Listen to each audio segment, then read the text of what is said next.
I'm Sari, this is Chato, he's a comptoir mule, and I've got Chato, who I've had just over a year, and Marty, who I've had about 3 years I think. We live in the south of England and I run Mulography, which is a chronicle of my ongoing failures basically. It's fun, it's fine.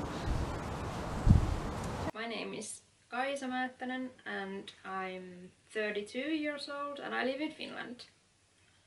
I have a mule, Molly mule, from Spain.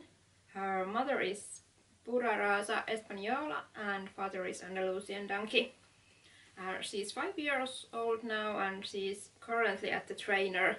The trainer is not very close to me, it's 4 hours drive there, so that's why I cannot show you my mule. But I have some videos here where you can see what I do with mules. First I have a video where I do some clicker training with her.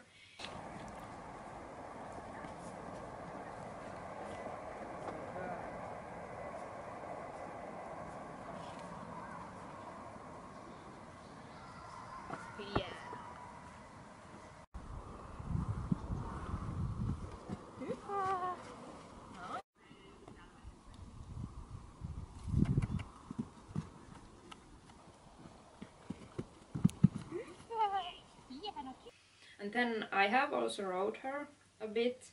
Ota mennä vähän tonne päin jo. Ei. Käydä vaan. Pidä. Hypää, älä hypää. Vitu hyvä Kaisa. But my mule training skills are not very high, so that's why I sent her to a trainer.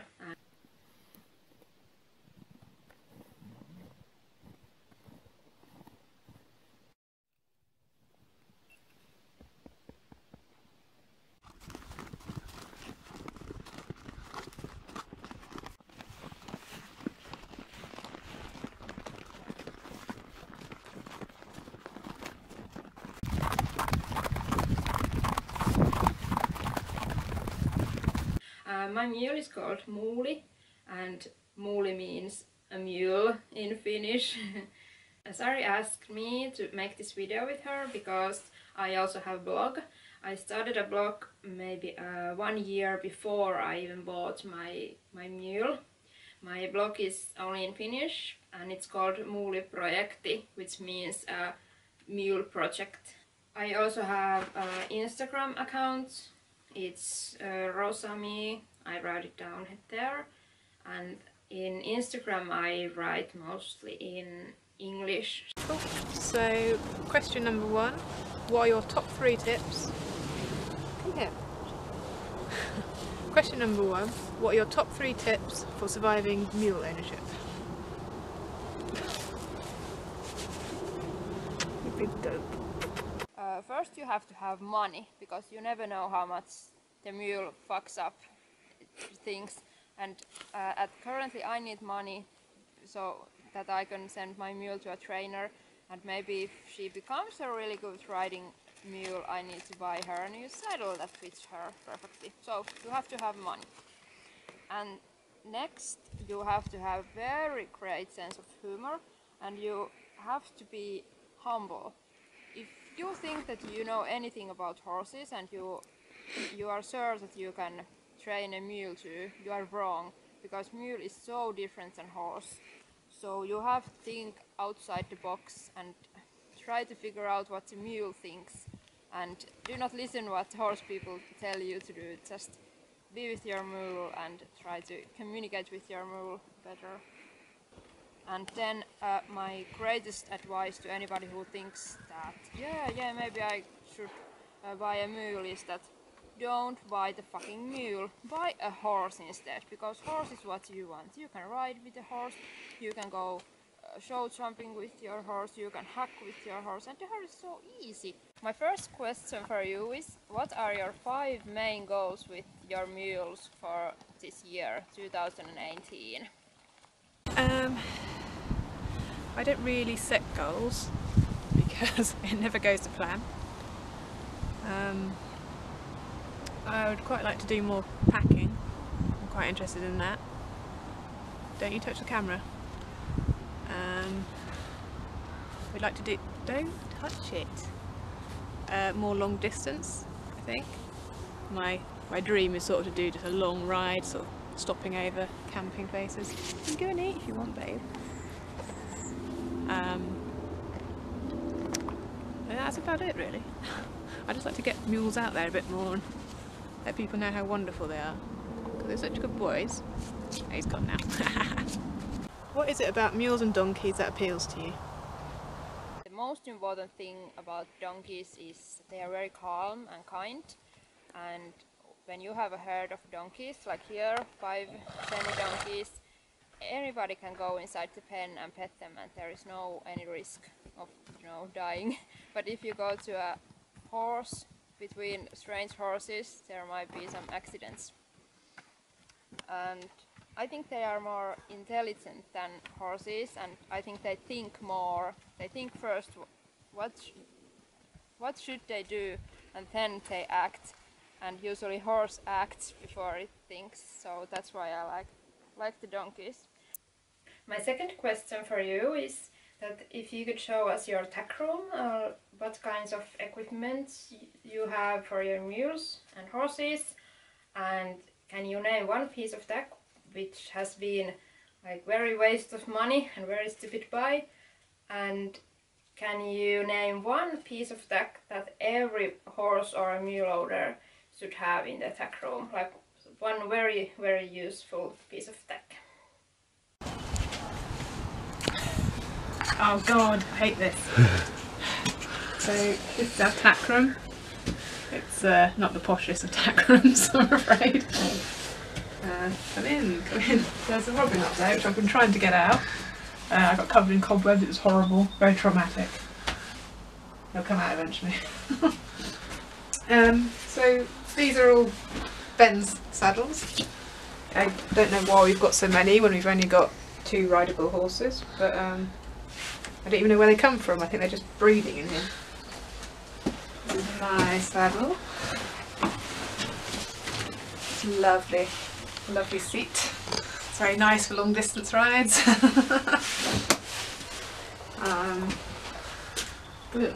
Richard, it needs cleaning. As for the most pointless thing in here, I can't even find it. Oh, here it is.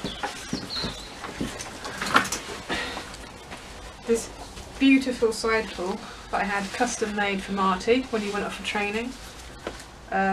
Never been worn, which is a shame because it's beautiful, and I even had it with the clip so we could put it over his ears nicely. So yeah, there's that. It's just decorative now. Other than that, everything in here has pretty much got a use at some point, even the random saddles. I'm sure we'll probably end up with a horse or a mule one day that will fit them. So yes, that's our tack room. And oh, where's the robin gone? Did you go out? I didn't see him, but I guess. Maybe there's a secret robin portal. There's a secret robin portal in here as well, it's great. So that's it. Thank you. Oh yeah, I've got to answer the bit about what should be in everyone's tack room. It's hard. I mean, I suppose, you know, rope halter, it's fine, isn't it? You can do anything with that. That's probably the only thing, I think. Although I do like my Chrysler Amphel seat saver. That is nice. That is super nice. Yeah. If you want to treat yourself, get one of those. If you won 10,000 euros right now, what would you spend it on? And what's the first thing you would buy? I thought it for a long time, and right now I really don't need anything. But so right now I wouldn't buy anything. I would just put them on my savings account. But now when Mule is in training, and if she becomes a very nice riding mule, then I would order her a measure-made saddle, maybe some kind of western saddle or Waguero saddle. My third question for you is that would you recommend buying a mule to anyone? And what kind of person should buy a mule and what kind of person shouldn't never ever buy a mule? So generally yes, I would say. I think people should all have the opportunity to work with a mule. I would like to think that mule would change a lot of people's attitudes, and that there would be much better horsemanship if people had to work with mules first. A few years ago I had the privilege of going to ride with Harry Whitney in Arizona, and I'm paraphrasing, but he basically said that he thinks that everyone should have to work with 10 donkeys and then 10 mules before they're ever allowed near a horse. And I'm behind that. Mules need a certain amount of patience, they need a good sense of humour. If you've got an ego, they will get rid of it first. They're not immediate quick fix kind of animals, and that seems to be a lot of people seem to quite like the quick fix idea. I mean, you just have to look at, you know, a tack that's for sale, you know, strapping the mouth shut and holding their heads down and forcing them into outlines and stuff, and people don't want to put in the work, and mules demand that you put in the work. You know, you can't just march up to a mule and tell him what to do. You've got to persuade him, you've got to show him that you're someone to be trusted, that you know what you're doing, that you can look after him, you can look after yourself.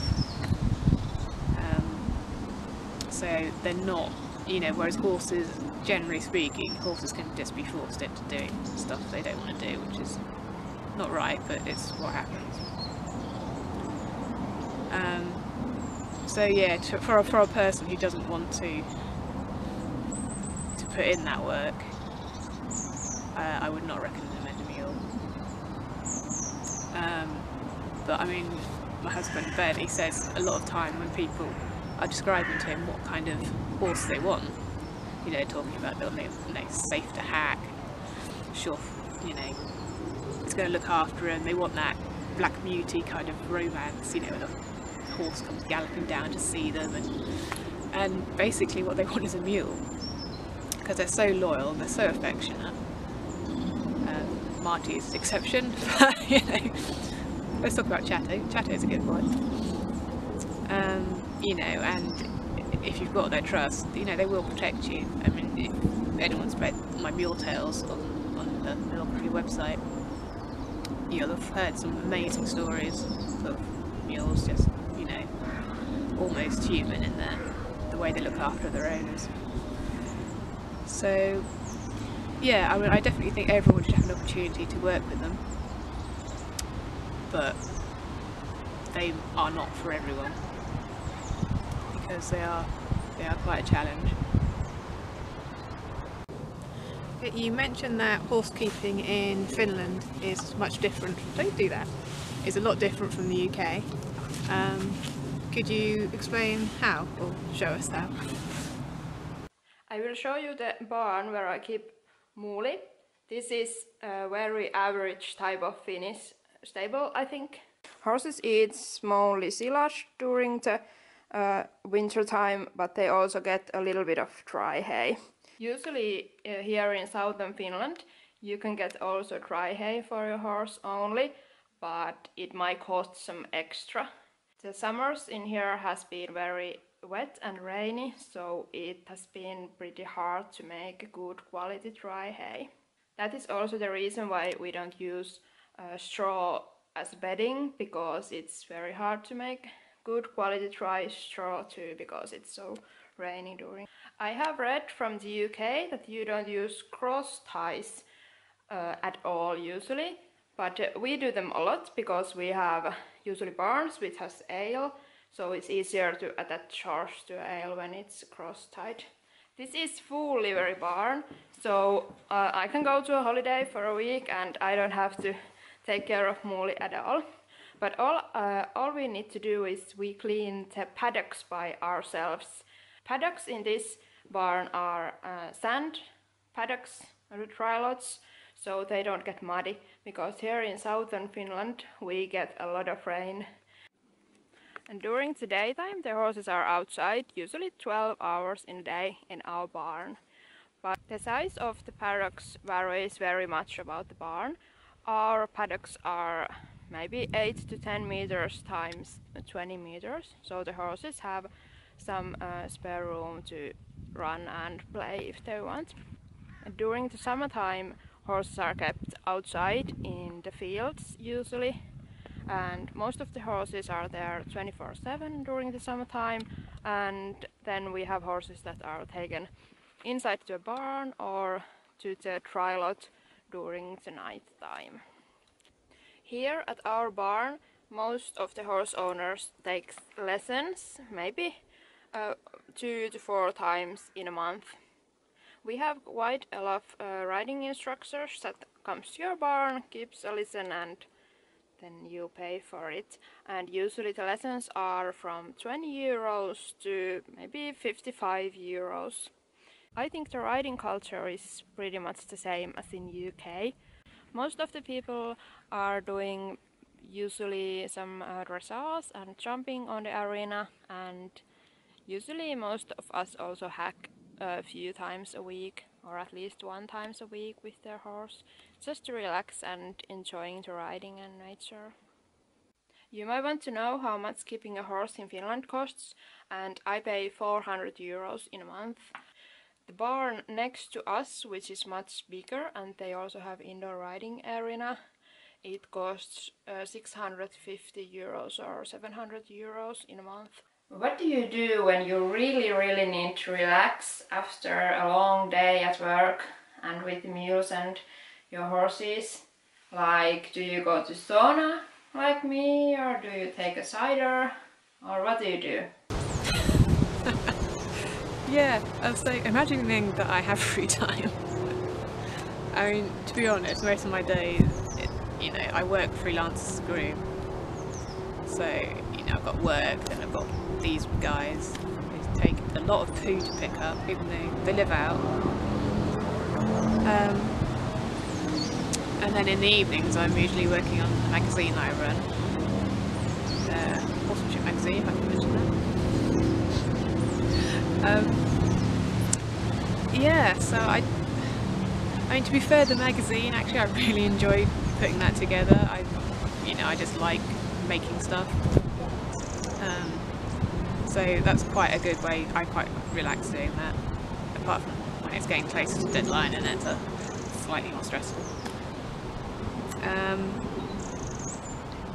Yeah, I mean, Ben and I have this sort of tradition, I suppose, like we watch a bit of TV when we have dinner, which is the only time we watch TV. You know, we don't, in fact, we're not even like, it's not even connected to anything, we watch through like Netflix or Viki.com. And at the moment we're obsessing about the sequel to Nirvana and Fire, which we watched the first Nirvana and Fire last year, which got me through that winter, and this one's getting me through this winter. So it's nice. I'm really sad like that. I just look forward to coming home, having my dinner, watching a new episode of Nirvana and Fire. If you haven't seen it, it's absolutely amazing. It's just so perfect. You know, the story, the characters, the plots, costumes are gorgeous. So yeah, I mean, you can watch it on Viki.com, which is VIKI.com, and we've bought a pass, so you can watch it without adverts. But even so, otherwise it's free. So yeah, definitely watch that if you can. My 5th question for you is: can you name 3 most important things in Finland, or 3 things that comes in your mind first, and don't Google?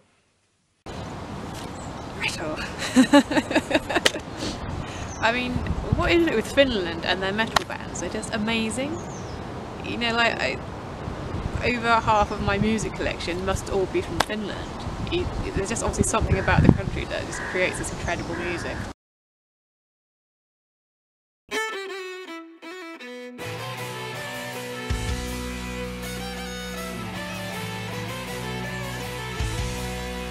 mean, Scandinavia in general is brilliant for metal, but Finland just seems to be the hub.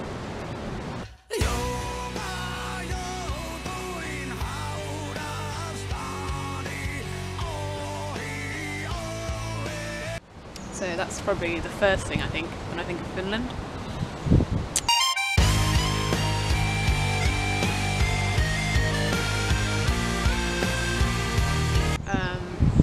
A second is forests, because it's something like Finland's like 70% or something coverage forest, which is like more forest than anywhere else in Europe, definitely more than England, which is amazing. I'm a big forest fan. And what else? Moomins.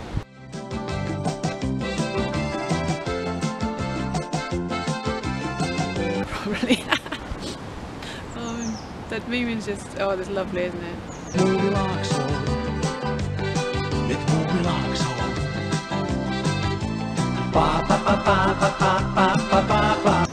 You know, I used to watch it when I was a kid, and it kind of creeped me out sometimes, but you know, it was good.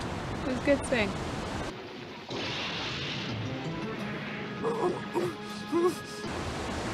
Yeah, you got all your folklores and your mythology is super interesting, and I guess that's where Moomins come out of. I didn't really know, to be honest. Oh yeah, and saunas, that's another Finnish thing, isn't it? So I've got to ask you the same thing. What are the top 3 things that come to mind when you think of England? Well, first,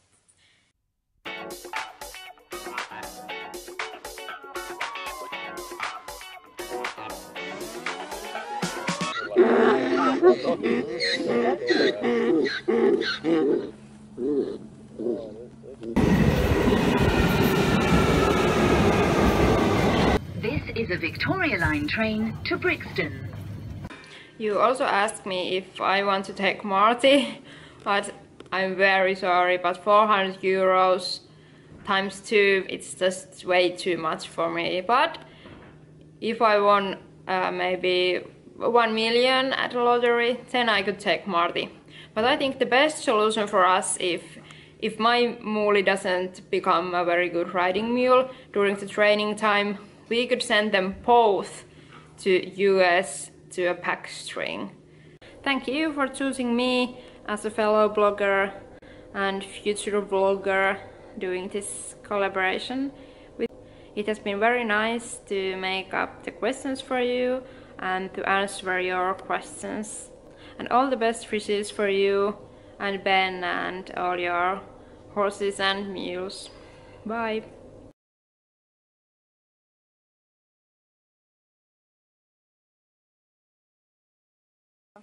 Okay, sorry. Okay, so my first question for you are 5 main goals. Risk of any dangers. You asked me why do I like so much about. We'll start filming. Yep, we're on. So what is it about mules and...